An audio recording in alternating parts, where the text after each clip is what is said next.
नमस्कार, पढ़ाई जून में आप सभी लोगों का स्वागत है। हम उत्तराखंड के का भौगोलिक विस्तार के बारे में बात कर रहे हैं और उसी कड़ी में आज हम मध्य हिमालय के बारे में चर्चा करेंगे और राज्य में इसका विस्तार, इसकी ऊंचाई और इसकी प्रमुख विशेषताएं और मध्य हिमालय के बारे को आसानी से समझने के लिए हम इसको विभिन्न हिस्सों में बांट कर देखेंगे और समझने का प्रयास करेंगे। मध्य हिमालय का विस्तार मुख्य रूप से राज्य के कुल 9 जिलों में इसका विस्तार है, जिसमें से पूर्वी क्षेत्र में आपका चंपावत से लेकर के पश्चिम में देहरादून और उत्तरकाशी तक इसका क्षेत्रीय विस्तार है और मुख्य रूप से 9 जिले इसके अंतर्गत आते हैं। उसमें से चंपावत है और नैनीताल है, अल्मोड़ा है और पौड़ी गढ़वाल है, कुछ चमोली का दक्षिणी हिस्सा, रुद्रप्रयाग, टिहरी गढ़वाल, उत्तरकाशी और देहरादून में इसका विस्तार यानी कि फैलाव है। मध्य या लघु हिमालय को मुख्य रूप से, जैसे आप देख पा रहे होंगे कि ये हमारा महान हिमालय का जो क्षेत्र है, मुख्य हिमालय के दक्षिण में इसकी अवस्थिति है, मुख्य हिमालय के दक्षिण में, और शिवालिक हिमालय के उत्तर में शिवालिक हिमालय के उत्तर में मध्य हिमालय का विस्तार है। यह है महान हिमालय,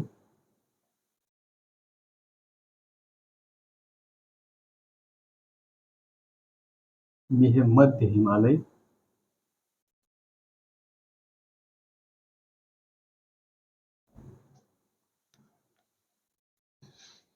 ये शिवालिक श्रेणियां,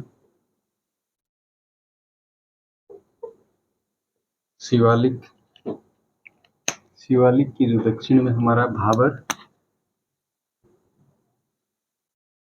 भाबर का क्षेत्र और नीचे तराई, और जो पश्चिम में आप देहरादून का जो दक्षिणी हिस्सा देख रहे हैं, ये आपका गंगा का मैदान।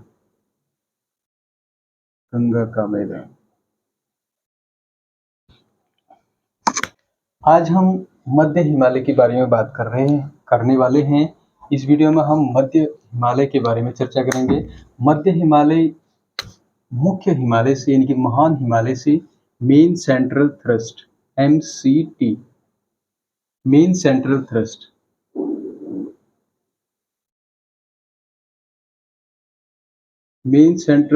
MCT यानी कि मेन सेंट्रल थ्रस्ट महान और मध्य हिमालय को विभाजित करने वाली एक लाइन है। और मध्य हिमालय की जो दक्षिणी मध्य हिमालय और शिवालिक श्रेणी को जो विभाजित करने वाली जो लाइन है, उसको कहते हैं MBT, मेन बाउंड्री थ्रस्ट।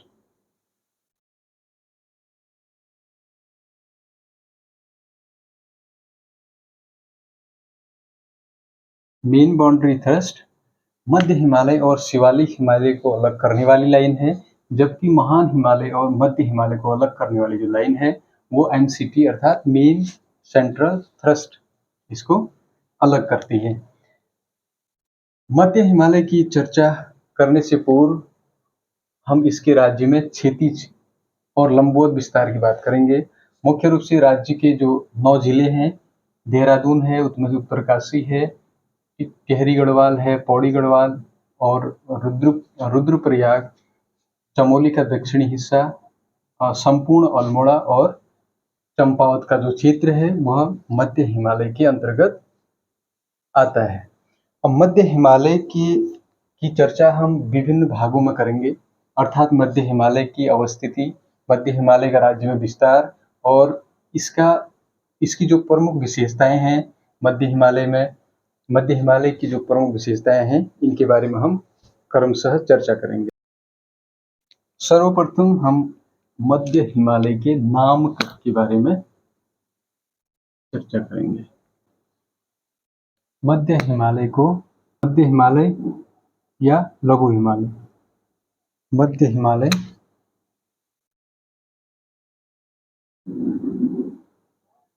मध्य हिमालय या लघु हिमालय भी कहते हैं। मध्य हिमालय को मध्य हिमालय या लघु हिमालय के नाम से भी जाना जाता है। राज्य में जो है कि विस्तार, अवस्थिति एवं विस्तार। अवस्थिति एवं विस्तार के अंतर्गत ऊंचाई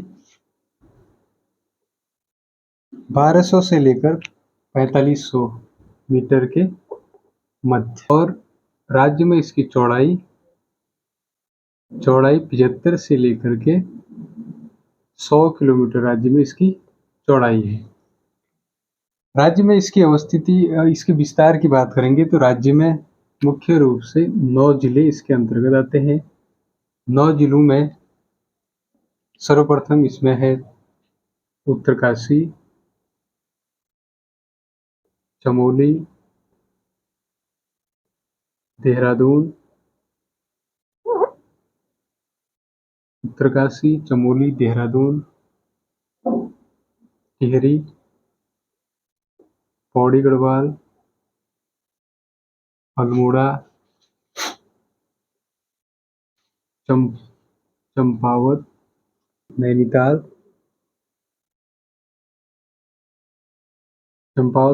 और रुद्रप्रयाग में इसका विस्तार है। मध्य हिमालय में कुछ डांडे या श्रेणियां पाई जाती हैं। डांडे श्रेणियां जैसे रानीखेत, मसूरी, झंडीधार, चायना पीक, मूसा का कोठा मध्य हिमालय में पाई जाती है। मध्य हिमालय में श्रेणियां, जिसको पहाड़ियां कहते हैं या फिर जिसको पर्वत श्रेणियां कहते हैं, मध्य हिमालय की भाग है, उनको डांडों के नाम से भी जाना जाता है। जैसे झंडीधार, मूसा का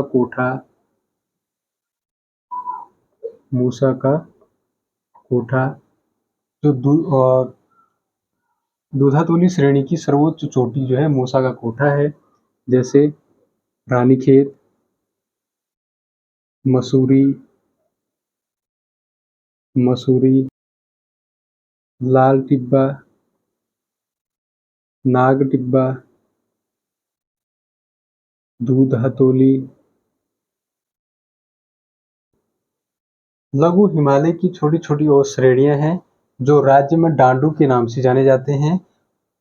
जैसे झंडीधार, मूसा का कोठा, रानीखेत, मसूरी, लाल टिब्बा, नाग टिब्बा, दूधातोली, रीवा, द्रोणागिरी और बिनसर, जो जैसे डांडे हैं वही मध्य हिमालय के ही भाग हैं। अब हम चर्चा कर लेते हैं मध्य हिमालय की प्रमुख विशेषताओं के बारे में। मध्य हिमालय की विशेषताओं के अंतर्गत राज्य में इसकी चौड़ाई की बात कर लेते हैं। राज्य में मध्य हिमालय की चौड़ाई लगभग 75 किलोमीटर से लेकर के 100 किलोमीटर के मध्य स्थित है। यानी कि इसकी राज्य में चौड़ाई है, ये 75 से लेकर के 100 किलोमीटर तक राज्य में इसकी चौड़ाई है।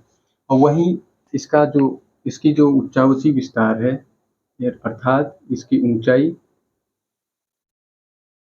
ऊंचाई 1200 मीटर से लेकर के 4500 मीटर तक इसका उच्चावची विस्तार है। अर्थात 1200 मीटर से लेकर के 4500 मीटर तक इसकी चोटियां जो कि उच्चावची विस्तार है, यानी कि इसकी ऊंचाई 1200 मीटर से 4500 मीटर के मध्य अवस्थित है। अब इसके निर्माण, एक अन्य विशेषता इसका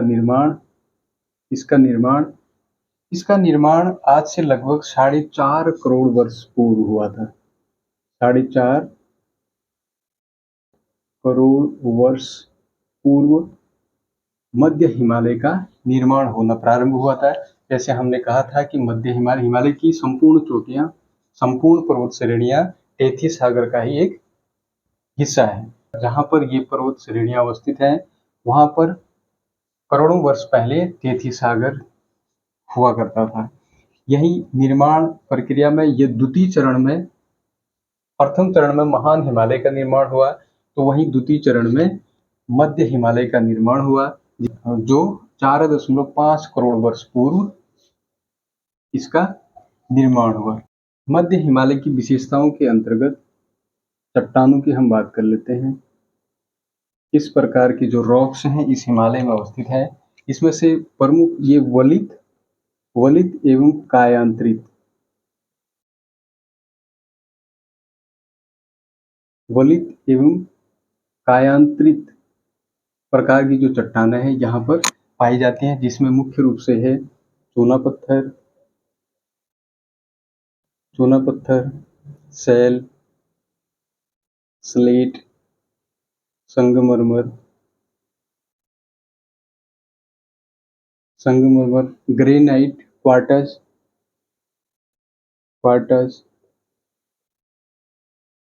ग्रेनाइट इत्यादि प्रकार की जो चट्टानें हैं यहाँ पर पाई जाती हैं।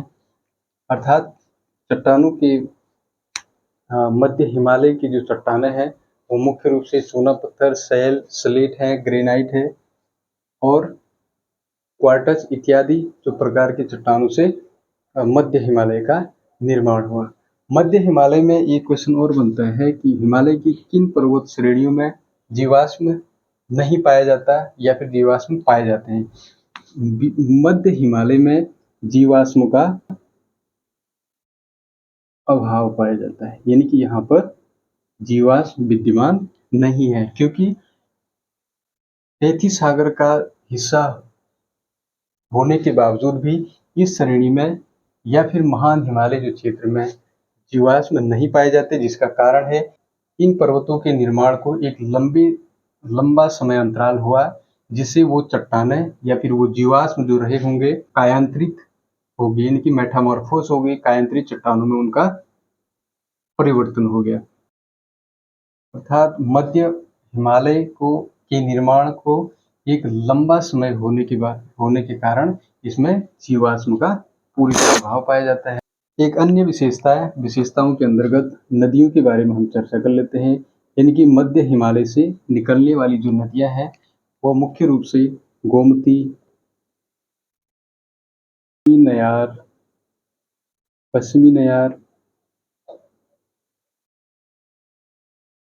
मुख्य रूप से गोमती, नयार अर्थात पश्चिमी नयार और पूर्वी नयार, इसके साथ पश्चिमी रामगंगा और सरयू जैसी जो नदियां हैं वह मध्य हिमालय श्रेणी से उद्गमित होती है। वह मध्य हिमालय से उद्गमित होने वाली नदियां हैं, जैसे गोमती, नयार, पश्चिमी रामगंगा और सरयू। मध्य हिमालय की जो अन्य एक विशेषता है कि इसके जो दक्षिणी ढाल है वहां पर ताल या झील पाए जाते हैं। दक्षिणी ढाल पर झील या ताल पाए जाते हैं, जैसे उन झीलों और तालों की जैसे नैनीताल हो गया, भीमताल हो गया, पूना ताल, सूखा ताल, जो अनेक जो झीलें हैं या ताल हैं वह मध्य हिमालय के दक्षिणी भाग में अवस्थित है। हम झीलों और उत्तराखंड के प्रमुख झील और तालों के बारे में एक अलग से वीडियो में चर्चा करेंगे। फिलहाल समझने के लिए मध्य हिमालय में अवस्थित जो झीलें हैं वह मध्य हिमालय के जो दक्षिणी ढालों में अवस्थित है, मुख्य रूप से नैनीताल, भीमताल, खुरपाताल, पूनाताल और सूखाताल जैसी जो झीलें हैं वह इसके दक्षिणी ढाल पर अवस्थित हैं। एक अन्य विशेषता है मध्य हिमालय की। मध्य हिमालय में अनुकूल पर्यावरणीय दशाएं होने के कारण जनसंख्या का लगभग 50% जो जनसंख्या इस क्षेत्र में निवास करती है, 50% जनसंख्या इस क्षेत्र में निवास करती है। वहीं 50% जो भूखंड है वह मध्य हिमालय के अंतर्गत आता है, जो पर्यावरणीय दृष्टिकोण से एक अनुकूल क्षेत्र होने के कारण मानवीय आवास का अधिकांश जो हिस्सा है उत्तराखंड का, जो 50% जनसंख्या इस क्षेत्र में निवास करती है। वहीं हम इसकी जो एक अन्य विशेषता हम वनस्पतियों की बात कर लेते हैं। वनस्पतियां, यहाँ से शुरू करते हैं। मध्य हिमालय की वनस्पतियां, वह मध्य हिमालय की वनस्पतियां, मध्य हिमालय की वनस्पतियां महान हिमालय के या मध्य हिमालय के जो दक्षिणी ढाल है वहां पर सूर्यतप की प्राप्ति अधिक है, और वहीं दक्षिण ढालों पर ही सर्वाधिक बारिश होती है। इसके हिसाब से कि इन हिमालय के दक्षिण ढालों पर अधिक वनस्पतियां होनी चाहिए थी, लेकिन ऐसा नहीं है, जिसका एक कारण है कि इन श्रेणियों के जो दक्षिणी ढाल है वह खड़े कगार वाले हैं, जबकि इनके उत्तरी जो हिस्से हैं वो मध्यम ढाल के हैं, जिस कारण से इनके मध्य हिमालय और महान हिमालय की जो उत्तरी ढाल है वहां पर अधिक वनस्पतियों का आवरण पाया जाता है। उत्तराखंड के परिप्रेक्ष्य में सर्वाधिक वनस्पतियां इसी क्षेत्र में स्थित हैं। उत्तराखंड में मध्य हिमालयी क्षेत्रों में लगभग 45 से 65% वन पाए जाते हैं। 45 से लेकर के 65% जो वनस्पतियां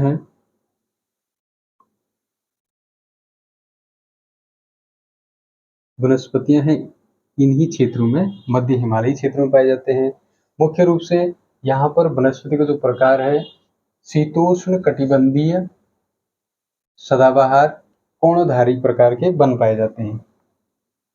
शीतोष्ण कटिबंधीय सदाबहार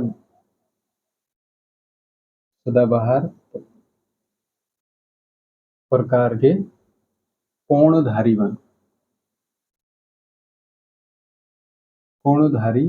वन इस क्षेत्रों में पाए जाते हैं। अर्थात मध्य हिमालय के अंतर्गत शीतोष्ण कटिबंधीय सदाबहार प्रकार के कोणधारी वन पाए जाते हैं, जिसमें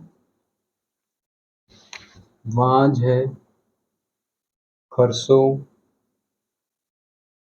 चीड़, देवदार,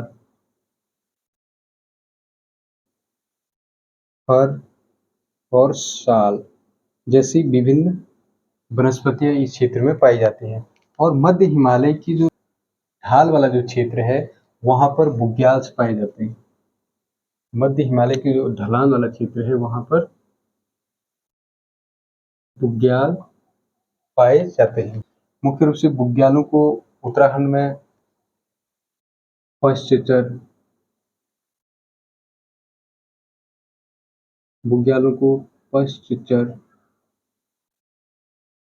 अल्पाइन, पश्चिचर, बुग्याल, अल्पाइन इस नामों से जाना जाता है। जबकि यही जो कश्मीर जो रीजन है यहाँ पर मर्ग, जो कश्मीरी क्षेत्र में, कश्मीर में इन्हीं बुग्यालों को मर्ग कहा जाता है। मर्ग जैसे गुलमर्ग, यानी कि हिमाचल में इस पर्वत श्रेणी में स्थित बुग्यालों को या जो चरागाह हैं उनको थच के नाम से जाना जाता है। यानी कि हिमाचल में जो क्षेत्र है, हिमाचल का जो कुल्लू क्षेत्र है, मध्य हिमालय में स्थित बुग्यालों को थच के नाम से जाना जाता है। मध्य हिमालय की अन्य विशेषताओं के बारे में, जिसकी जलवायु के बारे में हम बात करेंगे। जलवायु के अंतर्गत मध्य हिमालय एक अनुकूल पर्यावरणीय या जलवायु दशाएं रखता है। वर्षा के अंतर्गत हम बात करेंगे तो मध्य हिमालय में 160 से लेकर के 200 सेंटीमीटर तक वर्षा हो जाती है। मुख्य रूप से वर्षा मानसूनी ऋतु में होती है, मानसूनी सीजन में इसमें मुख्य रूप से वर्षा होती है, जिससे इसके जो मध्य हिमालय की जो दक्षिणी ढाल है, साउथर्न स्लोप है, वहां पर मानसूनी जो हवाओं के टकराने के कारण मैक्सिमम वर्षा हो जाती है। यानी कि एवरेज वर्षा 160 से 200 सेंटीमीटर होती है। मानसूनी हवाएं हैं मध्य हिमालय की दक्षिण ढलानों से टकराकर ऊपर उठती हैं, जिससे संघनन होता है, परिणाम स्वरूप वर्षा हो जाती है। अधिकांश वर्षा मानसूनी सीजन में हो जाती है। और यहाँ का जो तापमान है, एवरेज तापमान 18 डिग्री से 20 डिग्री सेल्सियस यहाँ का तापमान रहता है, कि यहाँ की आबादी के लिए और यहाँ के जीव जंतु, पेड़ पौधों आदि के फलने फूलने के लिए एक पर्याप्त टेम्परेचर यहाँ पर रहता है। पर्याप्त टेम्परेचर और पर्याप्त बारिश के कारण यहाँ पर वनाच्छादन 45 से 65% पाया जाता है। ऊंचाई वाले जो क्षेत्र है उनका जो तापमान है सर्दियों में हिमांक बिंदु से नीचे रहता है। और गर्मियों का जो तापमान है मुख्य रूप से 18 से 20 डिग्री सेंटीग्रेड इसका तापमान रहता है, जिससे यहाँ पर सैलानियों का तांता लग जाता है। गर्मियों के सीजन में यहाँ पर सैलानियाँ अधिक आते हैं, क्योंकि पर्यावरणीय जो अनुकूल दशाएं हैं गर्मियों के मौसम में खासकर 18 से 20 डिग्री टेम्परेचर सेल्सियस जो टेम्परेचर यहाँ पर मौजूद होता है, जिसके कारण और सैलानियों की संख्या में वृद्धि पाई जाती है। मध्य हिमालय की एक और विशेषता यहाँ की जो प्रमुख खनिजों के दृष्टिकोण से मध्य हिमालय एक रिच क्षेत्र है। खनिज की दृष्टिकोण से मध्य हिमालय रिच यानी कि एक संपन्न क्षेत्र है। जैसे यहाँ खनिजों के अंतर्गत तांबा जो मुख्य रूप से पौड़ी गढ़वाल और अल्मोड़ा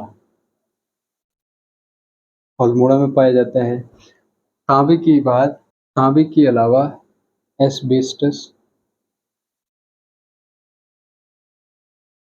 एस्बेस्टस मुख्य रूप से पौड़ी गढ़वाल में पाया जाता है।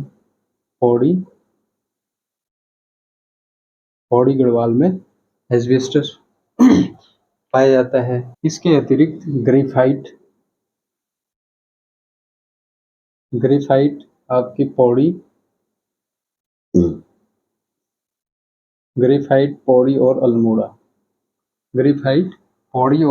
पाया जाता है। इसके अलावा भी जैसे जिप्सम मैग्नीसाइट इत्यादि जो खनिज हैं। जिप्सम और मैग्नीसाइट मुख्य रूप से सीमेंट उद्योग में इस्तेमाल होने वाला जिप्सम और मैग्नीसाइट इस क्षेत्र में पाए जाने वाले अन्य खनिज हैं। इसके अलावा क्षेत्र में मध्य हिमालय में कृषि मुख्य रूप से 3000 मीटर की ऊंचाई से नीचे की जाती है। इस क्षेत्र में 3000 मीटर से नीचे पाए जाने वाली जो ढलान है, मध्य हिमालय की ढलान है और नदी घाटियों में कृषि की जाती है, क्योंकि यहाँ पर पर्याप्त तापमान, उपजाऊ मिट्टी और सिंचाई की सुविधाएं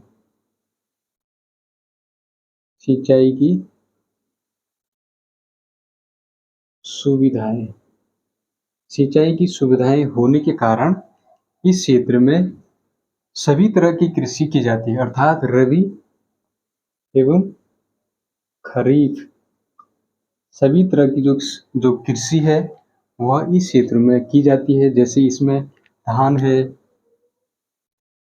है, गेहूं है, मक्का, ज्वार, बाजरा, तमाम तरह की जो कृषि है इन मध्य हिमालय के ढलानों और घाटियों में की जाती है। मुख्य रूप से जो धान के कटोरा के नाम से जाने जाने वाला कोसी नदी घाटी इसी क्षेत्र में अवस्थित है। इसके अतिरिक्त